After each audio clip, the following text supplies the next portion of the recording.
हर रोज एक नई कहानी देखने के लिए चैनल को सब्सक्राइब करें और बेल आइकन को दबाना ना भूलें। अखिलेश अपनी बीवी कावेरी, बेटी मीनू और बेटे तोशु के साथ रहता है। वो गांव की एक फैक्ट्री में काम किया करता है। मीनू बेटा, तोशु बेटा, ये लो, तुम दोनों के लिए मैं बाजार से ये स्वादिष्ट स्वादिष्ट पकवान लाया हूँ। खाओ और मजे करो। धन्यवाद पापा। लेकिन हाँ, ध्यान रहे, मन लगाकर पढ़ाई करते रहना। पढ़ोगे तो आगे बढ़ोगे। समझ गए बच्चों? हाँ पापा।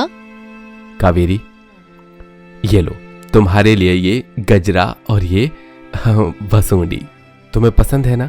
धन्यवाद जी, लेकिन ये सब लाने की क्या जरूरत थी? आज मेरी तनख्वाह मिली है मुझे, इसलिए लाया हूँ। रख लो। पर जी, आपको पहले ही इतने खर्चे रहते हैं, ये छोटे मोटे खर्चे करके। अरे मेरी प्यारी बीवी साहिबा, मेरी तनख्वाह ज्यादा हुई है इस बार। चिंता मत करो, मैंने पिछले महीने कई बार ओवरटाइम किया था ना, तो मुझे उसके पैसे भी मिले हैं। अच्छा, ये बात है क्या? अखिलेश अपने परिवार से बहुत प्यार करता है। एक रात जब वो फैक्ट्री से काम करके घर की तरफ लौट रहा होता है, तभी उसे रास्ते में दो गुंडे एक बूढ़े आदमी को परेशान करते हुए दिखाई देते हैं। ए बुढ़े, चल जल्दी से पैसा दे दे हमारे, वरना यहीं पर तेरा गेम बजा देंगे हम। हाँ, एक बार कही गई बात समझ नहीं आती है क्या तुझे? हाँ, मुझे छोड़ दो। अरे क्यों पीछे पड़े हो हमारे?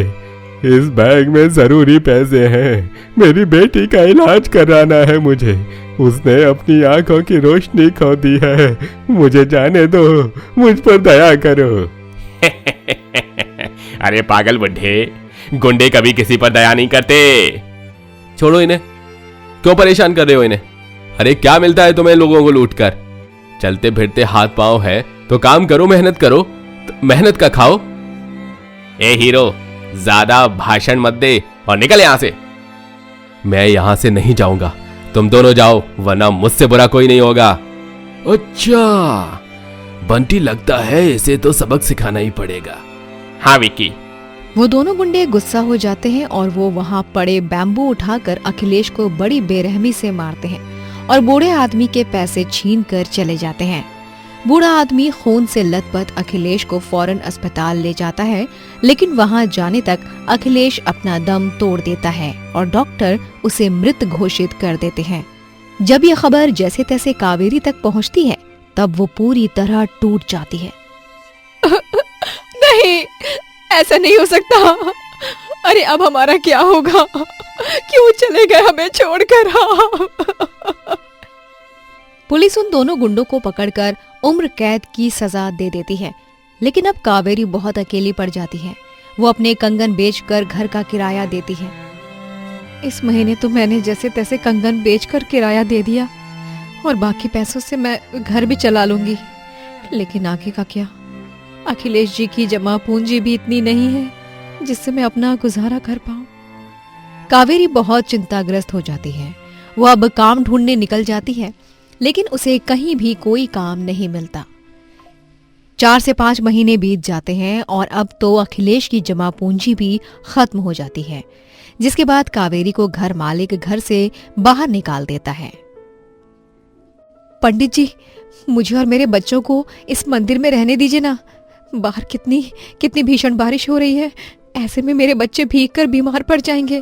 कृपा करके इस लाचार विधवा माँ की मदद कर दीजिए। नहीं नहीं, तुम्हारे और तुम्हारे बच्चों का हुलिया तो देखो, कपड़ों पर कितने कीचड़ लगा है। तुम लोगों के, और इस हालत में तुम लोग मंदिर जैसी पवित्र जगह में कदम रखना चाहते हो? हाँ, हरगिज नहीं। मैं तुम लोगों को अंदर आने ही नहीं दूंगा। चलो जाओ यहाँ से। तुम लोगों के कारण ये जगह अपवित्र हो जाएगी। ऐसा मत कहिए पंडित जी, हमें अंदर आने दीजिए ना। हाँ पंडित जी।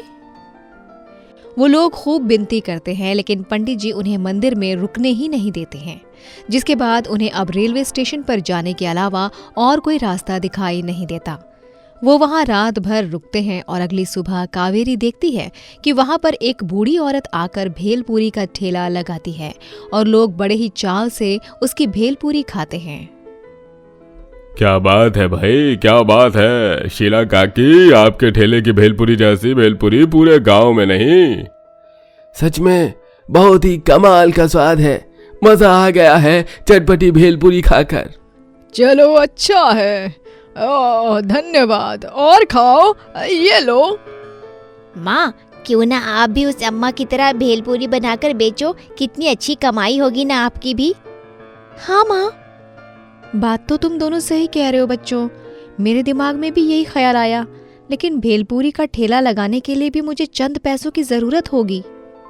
कावेरी अब सफर कर रहे यात्रियों को जूते पॉलिश कर देती है और ऐसे 5-5 रुपए लेकर वो दिन में अच्छे खासे पैसे कमा लेती है, जिनके जरिए वो सामान खरीद कर अपना भेलपूरी ठेला लगाती है और उसकी भेलपूरी का स्वाद शीला की भेलपूरी से अधिक मजेदार होता है।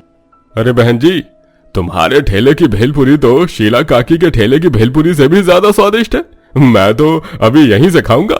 जी धन्यवाद भाई साहब। इस कावेरी के कारण अब मेरे ठेले पर केवल इक्का दुक्का ग्राहक ही आ रहे हैं? नहीं, मैं यूं चुप नहीं रहूंगी। कावेरी, तूने मेरे सामने अपना भेलपूरी का ठेला लगाकर अच्छा नहीं किया। शीला कावेरी की भेलपूरी में मरी हुई छिपकली डाल देती है और जब ग्राहक उस छिपकली को देखता है तभी वो हैरान हो जाता है। नहीं, बचाओ, अरे इस भेलपुरी में तो मरी हुई छिपकली निकली। ये कैसी भेलपुरी बेचती हो तुम? क्या? बाप रे बाप, अरे तुम इतनी लापरवाह कैसे हो सकती हो? तुम्हारी अकल क्या घास चरने गई है क्या? अपने लालच के लिए तुम लोगों की जान के साथ खिलवाड़ कर रही हो। नहीं, ऐसा कुछ नहीं है, मैं एकदम बारीकी से ध्यान देकर भेलपूरी बनाती हूँ, मेरा सारा सामान एकदम साफ सुथरा है। लेकिन लोग कावेरी को समझ नहीं पाते और उसे वहां से निकाल दिया जाता है, जिसके बाद वो अब अपने बच्चों के साथ दर दर भटकने लगती है। एक रात जब वो एक रास्ते से गुजर रही होती है, तभी कावेरी को एक घर दिखाई देता है जिसमें शीला होती है और उसकी तबीयत काफी खराब होती है। अरे बाप रे, ये तो शीला काकी हैं, इनकी तबीयत तो बहुत ज्यादा खराब है। कावेरी, खिड़की से झांक मत, मेरी मदद कर। अंदर आ बेटा, मुझे दवाई दे दे। मुझसे खटिया से उठा भी नहीं जा रहा। तेज बुखार के कारण मेरे पूरे बदन में कमजोरी सी आ गई है। चिंता मत कीजिए काकी, मैं आ रही हूँ, मैं आपकी पूरी देखभाल करूंगी। कावेरी घर के अंदर जाती है और शीला की देखरेख करती है, जिसके बाद ठीक होने पर शीला को अपनी गलती का एहसास हो जाता है। मुझे माफ कर दे बेटा, मैंने तेरे साथ बहुत गलत किया है। लेकिन शीला काकी, आप ऐसे क्यों बोल रही हो? क्योंकि तेरी भेलपूरी में वो मरी हुई छिपकली मैंने मिलाई थी ताकि तू वहाँ से निकाल दी जाए। क्या? मुझे माफ कर दे, मैं बहुत शर्मिंदा हूँ, लेकिन मैं अब वहाँ जाकर सबको कहूँगी कि ये सब मेरी गलती है और तू फिर से वहाँ पर भेलपूरी बेच पाएगी। शीला काकी, आपको अपनी गलती का एहसास हो चुका है, ये जानकर मुझे अच्छा लगा। कावेरी बेटा, अब तू अपने बच्चों के साथ यहीं मेरे पास रह। आज से तू मेरी बेटी है और मैं तेरी माँ। शुक्रिया काकी। शीला अब रेलवे स्टेशन पर जाकर सबको ये बता देती है कि उसने ही कावेरी की भेलपूरी में मरी हुई छिपकली मिलाई थी। और उसके बाद कावेरी फिर से अपना ठेला लगाने लगती है और ग्राहक भी उसके ठेले पर आकर भेलपूरी खाने का आनंद उठाते हैं और वो पैसे कमाकर फिर से अपने बच्चों को एक खुशहाल जीवन देती है। साधना और मनोज दोनों एक छोटे से हरिपुर नाम के गांव में अपना एक ढाबा चलाते थे और उनका ढाबा भी काफी पुराना था। कई लोग वहां आते थे। गर्मी का मौसम आ जाता है और अब बहुत तेज गर्मी पड़ती है, इस वजह से उनका ढाबा अब अच्छा नहीं चल रहा था। ये देखकर मनोज अपनी पत्नी साधना से कहता है, लगता है आज भी हमारा खाना फेंका ही जाएगा। जब रोज इतना इतना खाना फेंका जाता है तो बहुत बुरा लग रहा है।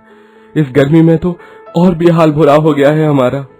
वही तो, अब तो ग्राहक ही नहीं आते हैं।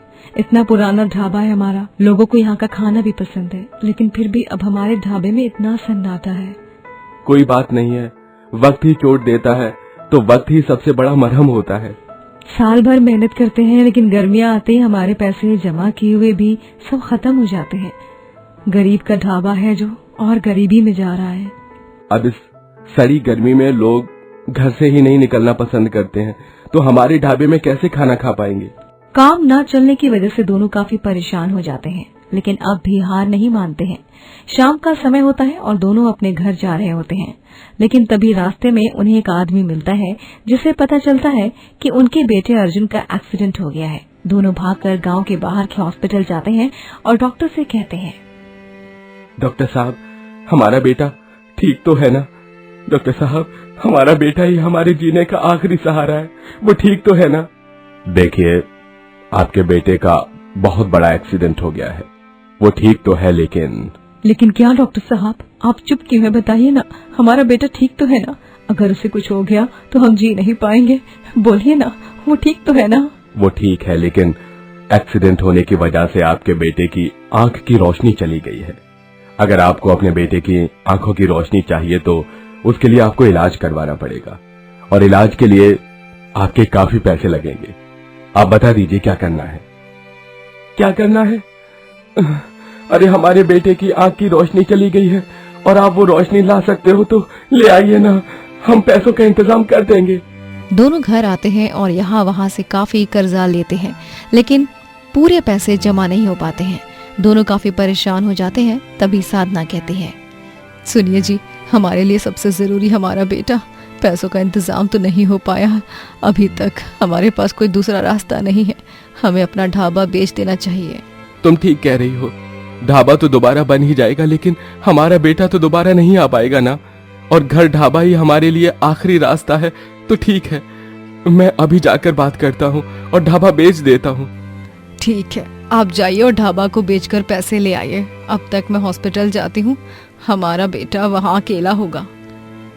पैसों का इंतजाम हो जाता है और उन दोनों के बेटे की आंख की रोशनी वापस आ जाती है। कुछ दिनों बाद उनका बेटा घर आ जाता है। घर आने के बाद धीरे धीरे हालात में सुधार आ रहा था, लेकिन अब साधना और मनोज दोनों के पास कोई काम नहीं था। अब तो हमारा ढाबा भी नहीं है हमारे पास, हमें कुछ तो करना होगा ना। हमारे बेटे के बारे में भी सोचना पड़ेगा हमें। मैं खुद इतने दिनों से घर पर रह रहकर यही सोचता रहता हूँ कि अब हम आगे क्या कर सकते हैं, क्या काम करें। हमारी कमाई का एक लौता ढाबा सहारा था, अब तो वो भी चला गया। अब इस बुढ़ापे में हमारा बच्चा ही हमारा सहारा है, लेकिन बच्चे को पैर पर खड़े होने के लिए हमें अब भी मेहनत करनी पड़ेगी। अब हम लोग अचानक से एक नया ढाबा तो खड़ा नहीं कर सकते। हमारे पास इतने पैसे भी नहीं कि कहीं किराए पर ही ढाबा खोल लें। अब ऐसे में क्या कर सकते हैं? दोनों काफी उदास भी हो जाते हैं, क्योंकि अब उनके पास काम करने को कुछ भी नहीं था। ऐसे ही कई दिन निकल जाते हैं। कुछ दिनों बाद साधना और मनोज दोनों जंगल के रास्ते दूसरे गांव में जा रहे थे। तभी उन्हें एक बड़ा सा घर दिखता है। जंगल में इतना बड़ा घर कहाँ से आ गया? चलो चलकर एक बार देखते हैं। लेकिन उस खाली घर से हमें क्या लेना देना है? अरे तुम चलो तो मेरे साथ। भगवान ने रास्ते में खाली घर दिखाया है, क्या पता ये हमारे लिए कोई रास्ता ही हो। दोनों उस घर में जाते तो देखते हैं कि वो पूरा खाली होता है। तभी वहाँ कोई आता है और कहता है, आप लोगों का ही है क्या ये घर? लग तो नहीं रहा कि ये आपका ही घर है। इतने समय से खाली था, आप यहाँ क्या करने आए हो? आप यहीं कहीं रहते हो क्या? हाँ, मैं यहीं पास में ही रहता हूँ। काफी समय से देख रहा हूँ ना, यहाँ कोई आता है ना कोई जाता है, खाली ही पड़ा रहता है बस। एसी भी है काफी, गर्मी में गर्मी का एहसास भी नहीं होता है यहाँ तो, लेकिन अभी एसी ठीक नहीं है। एसी? यहाँ एसी भी है? आपको एसी ठीक करनी आती है? हाँ बिल्कुल, मुझे ये सब काम आते हैं। अगर आपको एसी ठीक करवाने हो तो बताओ, अभी कर दूंगा, इसमें कौन सी बड़ी बात है। तो ठीक है, फिर आप ये सारे एसी ठीक कर दीजिए, हम आपको पैसे दे देंगे जो भी बनते होंगे आपके। आप ये क्या कर रहे हैं? मुझे कुछ भी समझ नहीं आ रहा। मैं तुम्हें बाद में सब समझा दूंगा, अभी बस देखो। वो लोग एसी ठीक करवाते हैं और उसके बाद घर की साफ सफाई करने लगते हैं। साफ सफाई करने के बाद अब दोनों पति पत्नी अपना ढाबा वहाँ खोल लेते हैं। गर्मी के कारण हमारे पहले वाले ढाबे में तो कोई आता ही नहीं था, लेकिन यहाँ तो एसी है, यहाँ तो अब किसी को कोई परेशानी नहीं होगी। हमारे कोई गलत इरादे तो है नहीं, और भगवान है ना, वो हमें ऊपर से देख रहा है। अगर हम कुछ गलत कर रहे होंगे तो भगवान सजा दे देंगे, और अगर कुछ अच्छा कर रहे हैं तो उसका फल भी जरूर देंगे। हमारे एक नए ढाबे को खोल लिया है हमने, लेकिन आपको क्या लगता है हमारे नए ढाबे में लोग आएंगे? ये तो गांव से बाहर जंगल में है, यहाँ कौन आएगा?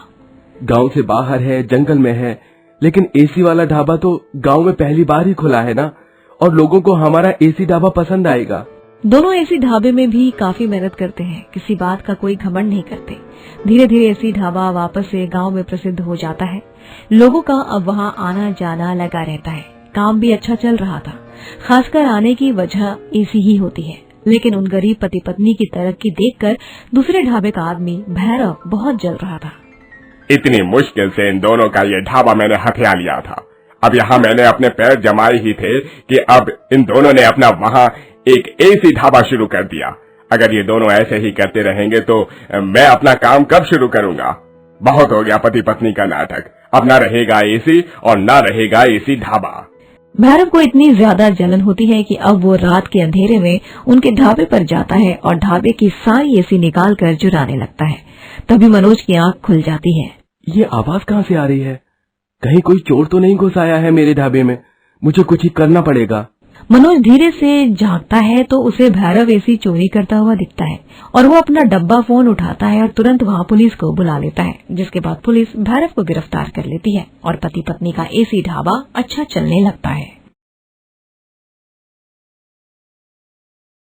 दोस्तों, अगर आपको ये कहानी पसंद आई तो लाइक करें, शेयर करें और कमेंट करके बताएं कि कहानी में आपको सबसे अच्छा क्या लगा।